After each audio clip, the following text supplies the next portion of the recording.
Hello everyone, আমি দেবজানি। আমার নতুন একটি ভিডিওতে তোমাদের অনেক অনেক স্বাগতম। আশা করি তোমরা অনেক ভালো আছো, আর আমিও খুব ভালো আছি।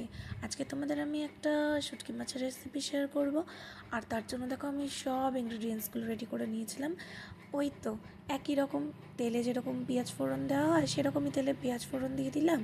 এরপরে আস্তে আস্তে সব পেস্টগুলো দিয়ে দেবো। আর ওই দেখো মা একটা সবজির তরকারি রান্না করবে, আমার রান্না হয়ে গেলে সেটাই রেডি করা ছিল। তেলের মধ্যে তারপরে পেঁয়াজ ফোড়ন দেওয়া হয়ে গেলে আমি একটুখানি রসুনের পেস্টটাও দিয়ে দিলাম। আর আমার একটা ভুল হয়ে গেছিলো, সেটা হচ্ছে আমি শুকনো লঙ্কা ফোড়ন দিতে ভুলে গেছিলাম। আর তেজপাতাও যদিও ফোড়ন দিলেও হয় না দিলেও হয়, তবুও স্কিপ করে গেছিলাম আজকে, যেহেতু আর মনে ছিল না ফার্স্টে দিতে। ওটা কোনো ফ্যাক্ট না, শুটকি মাছে না দিলেও চলে। তারপরে দেখো মশলাটা জাস্ট মানে রসুনের কাঁচা ভাবটা জাস্ট একটু চলে যাওয়ার ওয়েট করছিলাম।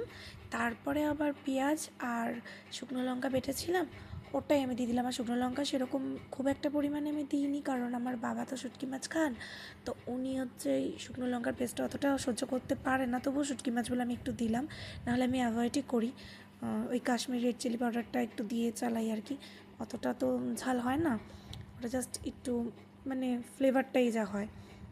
তারপরে দেখো আমি টমেটো কুচি দিয়ে দিলাম, আর কাশ্মীরি রেড চিলি পাউডারটাও হালকা দেওয়া ছিল, বাট খুব একটা দেওয়া ছিল না। যাই হোক, এরপরে ওই একে একে রোজকার যেই মশলাগুলো সেগুলোই অ্যাড করে নেওয়ার পারলাম, মানে নুন চিনি ওগুলো আমি দিয়ে দিয়েছিলাম, ওটা ভিডিও নেওয়া হয়নি। এরপরে আমি হলুদ অ্যাড করলাম আর কাঁচা লঙ্কাগুলোও দিয়ে দিলাম। আর তারপরে ওই টমেটোগুলো গলে গলে এসেছিলো, আমি একটু হালকা জল দিয়ে দিয়ে মশলাটাকে কষিয়ে নিচ্ছিলাম।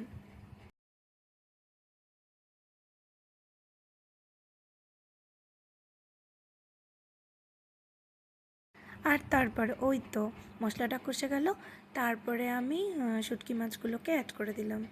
আর শুটকি মাছগুলো একটু একটু ভাজা ভাজা হয়ে গেলে ওই তো আমি জল দিয়ে দিয়ে কষিয়ে নেব।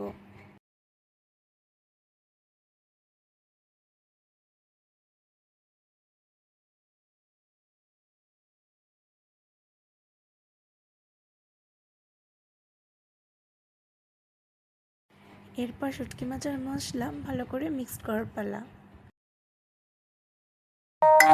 আর তারপরে দেখো গ্যাসের ফ্লেমটা সতে করা ছিল, আমি একটু মানে বেশি না, জাস্ট হালকা একটু বাড়িয়ে নিলাম। আর বেশি বাড়ি নিলে না শুটকি মাছগুলো নিচে ধরে ধরে যায়, তো ওই হালকা আছে করাটাই বেটার। তার জন্য আমি আবার কমিয়েও দিলাম, কারণ শুটকি মাছগুলো নাহলে লেগে লেগে যায় কড়াইতে। আর কড়াইটা দেখে প্লিজ জাজ করো না, কারণ প্রতিদিনের রান্নার কড়াই তো তো হালকা হালকা ওটা ওগুলো জাস্ট রান্না করতে করতে একটু একটু কালচে দাগ হয়ে যায়। কিন্তু প্রপার মাজা আর ক্লিনই ছিল, বাট ওটা রোজকার মানে রান্নার ফলে ওটা ব্ল্যাক ব্ল্যাক একটু স্পট এসে যায় কড়াই। যারা রান্না করে তারা তো ঠিকই জানবেন।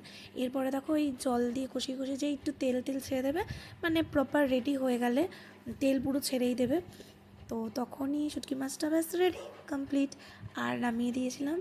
আর আমার তো দারুণ লাগে, যদি একটু ধনেপাতা থাকতো, ধনেপাতা যদিও ছিল না তাই দিইনি, তাহলে আরও ভালো লাগে শুটকি মাছটা মানে খেতে।